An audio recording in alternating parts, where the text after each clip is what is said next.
She was the ghost they did not see. To the pilots and soldiers of Forward Operating Base Kestrel, she was just Master Sergeant Vance, a woman whose youth had long since weathered away, leaving behind a quiet intensity that most mistook for weariness. Alara Vance was the chief of maintenance for the transport wing, a glorified mechanic in their eyes, one who spent more time with aging machinery than with people. Her domain was Hangar 4, a cavernous, drafty structure that housed the ghosts of aviation, the helicopters too old and too costly to fix properly, but too useful in this rugged terrain to scrap entirely. The younger officers, fresh from academies and full of digital certainty, saw her as part of the scrap. They walked past her with the easy arrogance of men who believed their strength was measured in speed and firepower. They saw the streaks of grease on her face, the calloused hands that could coax life from dead engines, and saw a woman who belonged to the earth, not the sky. They saw her slight frame and the silver threads in her tightly bound hair and filed her away under a category they understood: non-combatant. Past her prime, too weak for the real fight. Her quietness was a language they did not speak. They did not see the discipline in the precise, economical way she moved, each step with purpose, each tool picked up without a wasted gesture.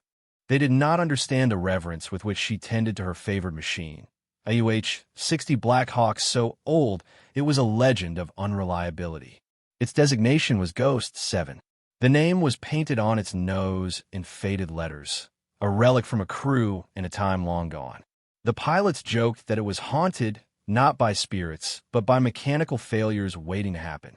Only Alara saw the strength in its analog heart. The newer birds, the sleek fly-by-wire machines flown by the hotshot lieutenants, were formidable, but they were also fragile. Their souls were lines of code, their senses a stream of data.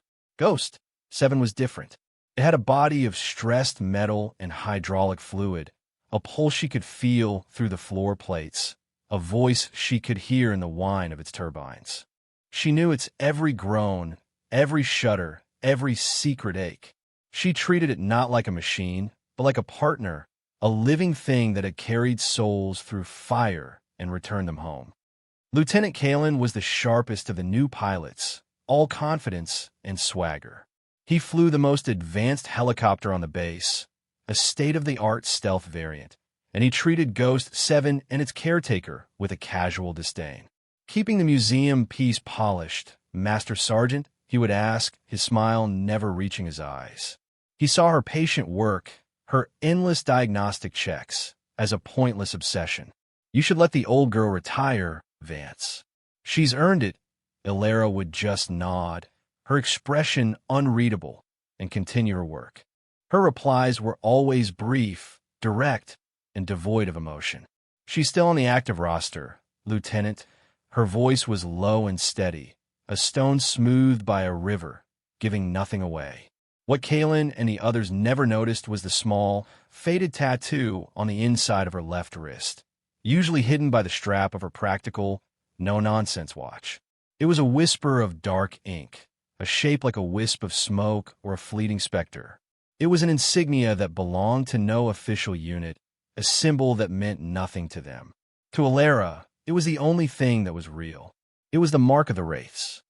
The base commander, Colonel Madsen, was a man buried in logistics and bureaucracy. He appreciated Master Sergeant Vance's efficiency. Her paperwork was immaculate. Her hangar had the best maintenance record on the entire FOB.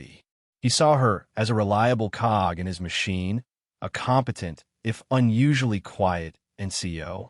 He signed her reports, approved her parts requisitions for the obsolete Ghost 7, and never gave her second thought. She was a fixed point in the chaos, and for that he was grateful. He never questioned the black bars that redacted most of her service history or the unusual transfer that had landed a master sergeant with her skills in such a forgotten corner of the world. The system had its reasons, and his job was to manage the present, not excavate the past. The institutional arrogance of the service was its own kind of armor. A woman of her age, in a maintenance role, was exactly what she appeared to be. To think otherwise was to invite complexity, and complexity was the enemy of order. The respect Alara did command came from the lowest ranks. The young enlisted mechanics who worked under her, the ones with grease under their fingernails and a genuine curiosity for the machines they served, saw something more.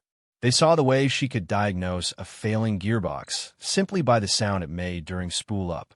They watched her trace a faulty electrical line through a complex harness with an instinct that felt like magic.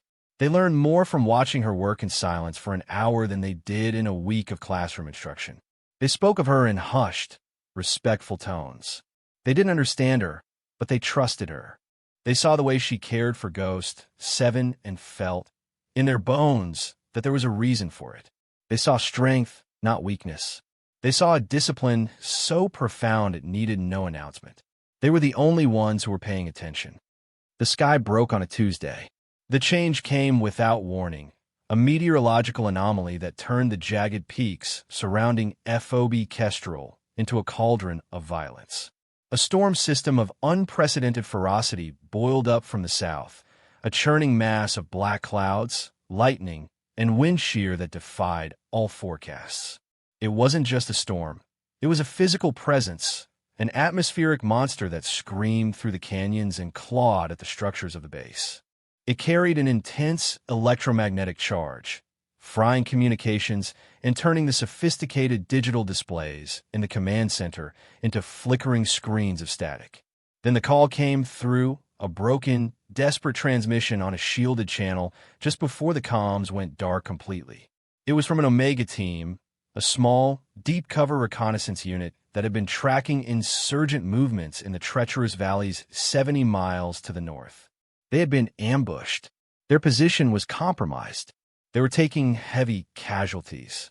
They needed immediate extraction. The critical asset wasn't a piece of tech. It was a person, their informant, who held the key to dismantling the entire enemy network in the region. Panic, cold and sharp, cut through the command center.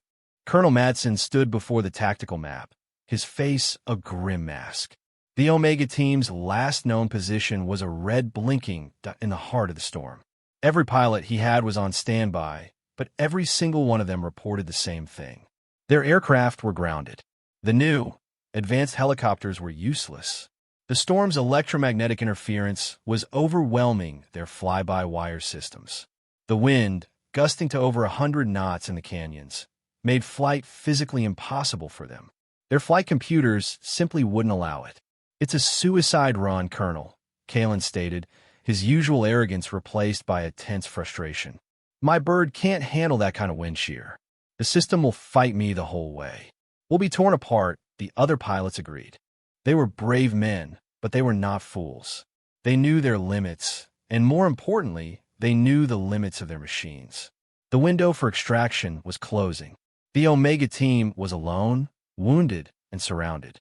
Certain death was not a matter of if, but when. The air in the command center was thick with the metallic taste of failure. Madsen's career, and more importantly, the lives of his soldiers, were evaporating in a swirl of static and wind. He slammed his fist on the console. There must be something, someone. His voice was a raw plea to an empty room. From the doorway, a quiet voice cut through the tension. "Ghost, 7 can make the flight." Every head turned. Master Sergeant Alara Vance stood there, still in her grease-stained coveralls. She had entered so silently no one had noticed. Her face was calm, her eyes steady. She looked as if she were discussing a routine maintenance schedule. A wave of disbelief and irritation washed over the room. Colonel Madsen stared at her as if she'd lost her mind. "Master Sergeant, now is not the time for its systems are analog, Colonel," Alara interrupted, her tone respectful but firm. "Mechanical linkage. No flight computer to override. It's less susceptible to the electromagnetic interference. The rotor system is older, heavier, more stable in chaotic air." Lieutenant Kalen laughed, a harsh, incredulous bark. "Are you insane, Vance? That relic? It would disintegrate before it cleared the perimeter. And who the hell is going to fly it? It hasn't had a qualified pilot in the seat in years. The question was a dagger, meant to wound and dismiss. "She's a mechanic, sir," he said, turning to Madsen. With all due respect, she's in way over her head, the other officers murmured in agreement.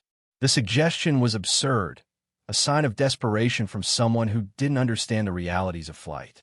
Alara's gaze did not waver.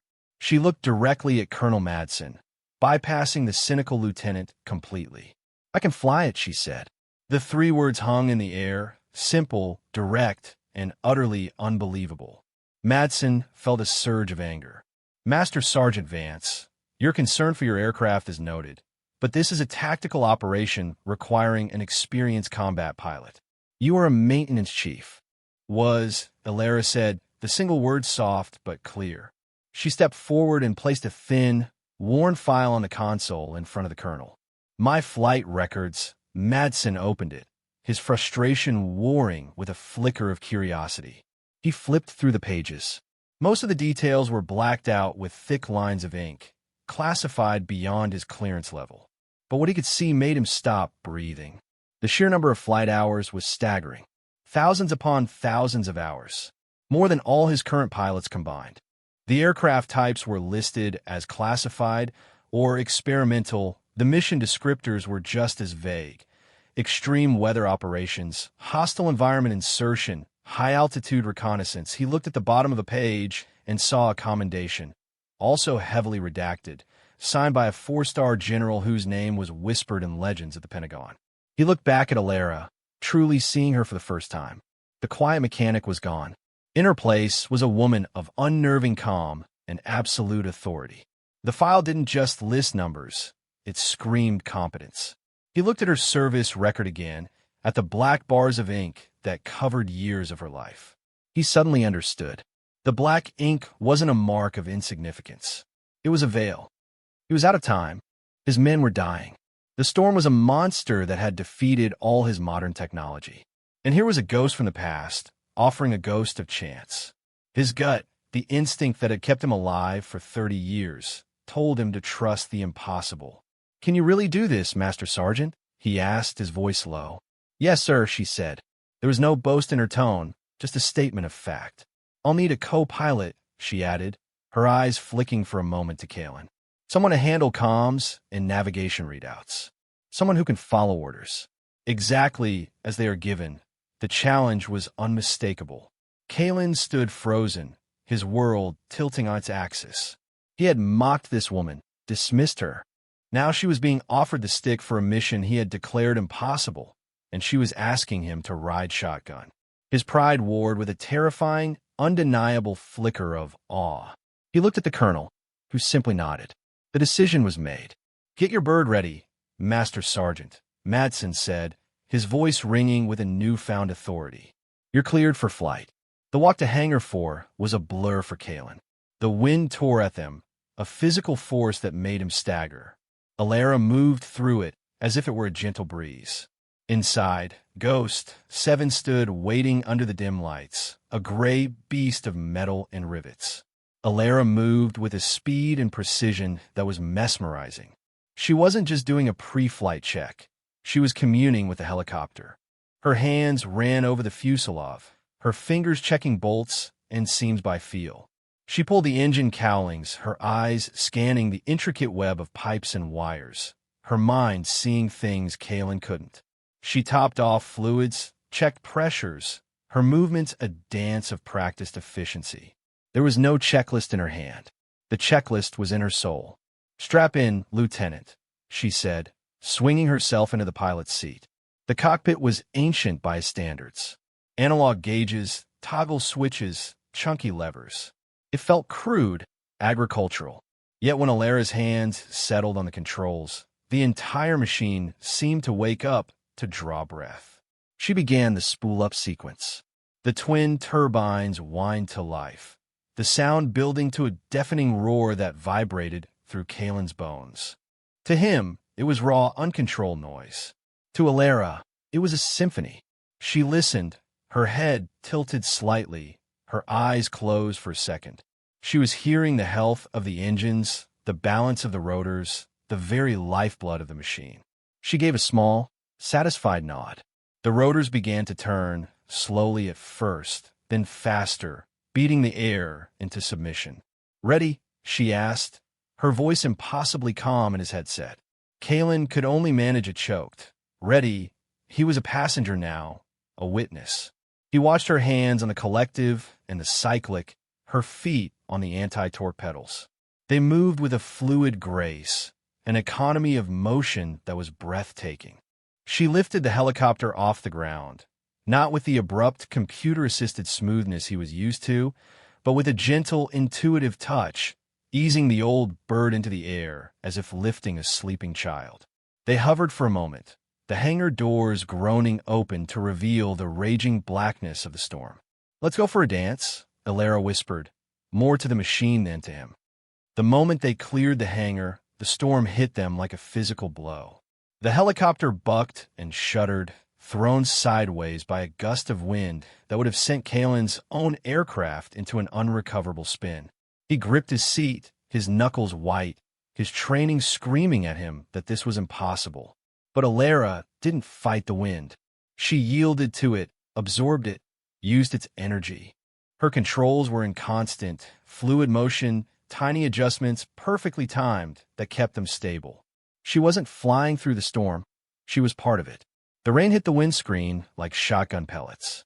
Lightning spiderwebbed across the sky, momentarily illuminating a world of terrifying, violent beauty. The mountains were black teeth gnashing at the clouds. "Call out terrain warnings," she ordered, her voice level. Readings every 30 seconds, Kalen forced himself to focus, to be a co-pilot, not a terrified spectator. He stared at the glowing green of the primitive radar, calling out altitudes and proximities, his voice tight with tension. Alara processed the information instantly, translating it into motion.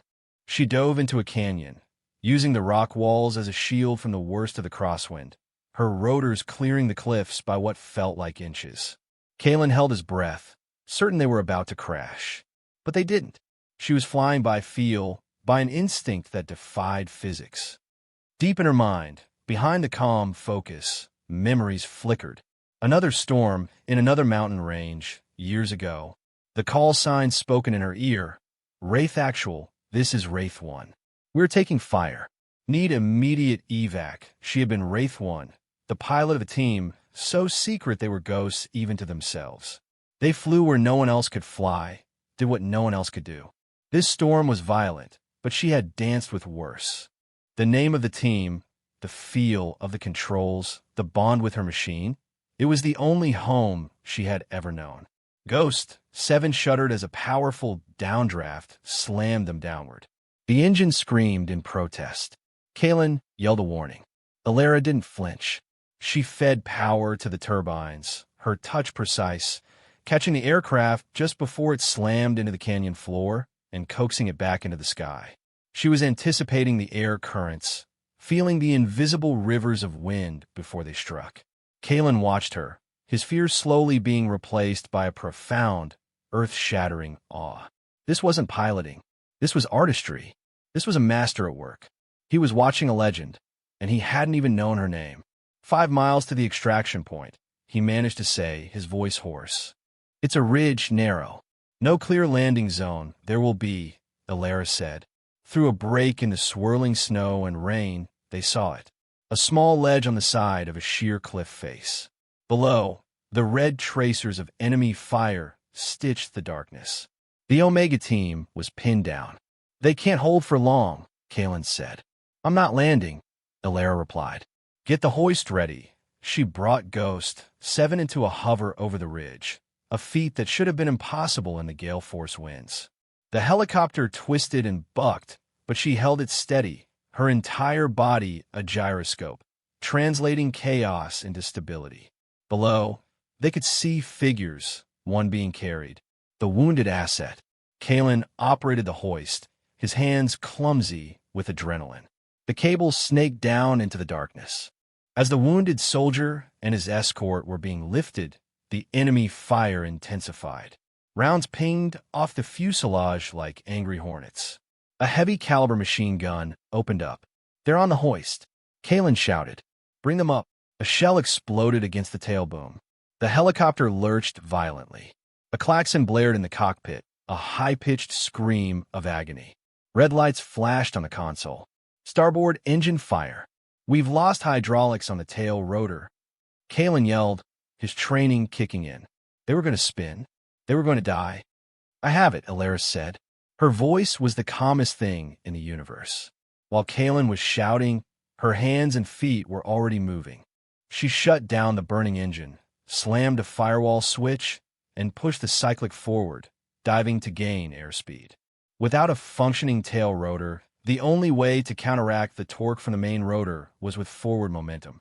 It was a maneuver from the Stone Age of aviation, something you read about in textbooks, but never ever did. Ghost 7, now flying on one engine and a prayer, screamed down the valley. Alara was fighting the controls with every ounce of her strength, her muscles straining, keeping the helicopter from tearing itself apart. Kalen could only watch, paralyzed by the sheer impossibility of what she was doing. She wasn't just flying a broken machine. She was willing it to live. The hoist brought the last 2 soldiers into the cabin. Everyone's aboard, a voice crackled from the back. Good, Alara said, her breathing steady despite the strain. Now we go home. The flight back was a limping, terrifying battle. Alara flew low, using the terrain to hide them, the helicopter groaning and shuddering with every gust of wind. She was wrestling a dying beast, keeping it in the air through sheer force of will. They broke through the storm front just as the sun began to hint at the horizon. The lights of FOB Kestrel appeared like a promise of sanctuary. Every soul on the base was outside, drawn from their bunks by the impossible drama they had been monitoring over the fragmented comms. They stood in the cold, wet dawn, a silent crowd watching the sky. They saw Ghost 7 appear, not flying, but staggering through the air, trailing black smoke, its silhouette broken and wrong. It approached the landing pad, not with grace, but with the lurching gait of a mortally wounded animal. Alara couldn't hover. She had to perform a running landing, another near-impossible feat in a helicopter. She brought it in fast and low, hitting the tarmac with a controlled crash that skidded the aircraft sideways in a shower of sparks. Then silence. For a long moment, nothing moved. The watching crowd held its breath. The cabin door was thrown open. Medics rushed forward as the Omega soldiers helped their wounded asset out. Then the cockpit door opened. Alara Vance emerged. She was soaked in sweat, her face pale with exhaustion, smeared with grease and grime. She stood on the tarmac for a second, then walked over to the nose of her helicopter. She placed a hand on the scarred metal, a gesture of profound tenderness and gratitude. "Good girl," she whispered, her voice lost in the wind. "You did good." She turned and looked at the crowd, at Colonel Madsen, whose face was a mixture of relief and utter stupefaction, at the mechanics and soldiers, who stared at her with an expression of pure, unadulterated awe. They were looking at a ghost who had walked out of the storm.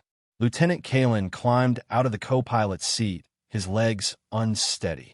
He stumbled over to her, his swagger gone, stripped away by the raw terror and beauty of what he had just witnessed.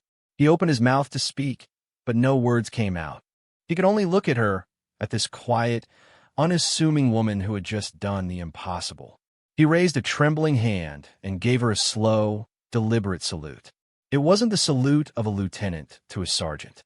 It was the salute of a novice to a master, a warrior to a legend. In the days that followed, FOB Kestrel was a different place. The whispers that followed Alara Vance were no longer filled with dismissal, but with myth. The pilots sought her out, not with arrogance, but with quiet, respectful questions about aerodynamics and engine performance. They looked at Ghost 7 not as a piece of junk, but as a sacred warrior. Colonel Madsen received a highly encrypted communication on his secure terminal. The message was from a name he only knew from intelligence briefings, a ghost high up in the chain of command. The message was brief. You had a wraith on your base, and you didn't know it. Consider yourself lucky. Her cover is to be maintained at all costs. This incident did not happen. Acknowledge. Madsen typed his reply, acknowledged, and deleted the message. He looked out his window at Hangar 4, where Alara was already at work, patiently patching the wounds on Ghost 7's metal skin. She had saved them all, and she asked for nothing. She wanted no promotion, no medal, no recognition. Her reward was the work itself, the quiet communion with her machine. A few afternoons later, Kalen approached her as she was meticulously calibrating the new tail rotor assembly. He didn't speak for a long time, just watch her work. He held out a custom-forged torque wrench, a rare and expensive tool she had requisitioned months ago. "This came in," he said, his voice quiet, stripped of all its former bravado. Alara took it without looking up, her fingers recognizing its weight and balance. "Thank you, Lieutenant," she said. As she turned her wrist to test the tool, her watch slipped down, revealing the small, smoky tattoo. Kalen saw it for the first time. A ghost, a whisper, a wraith. It all clicked into place.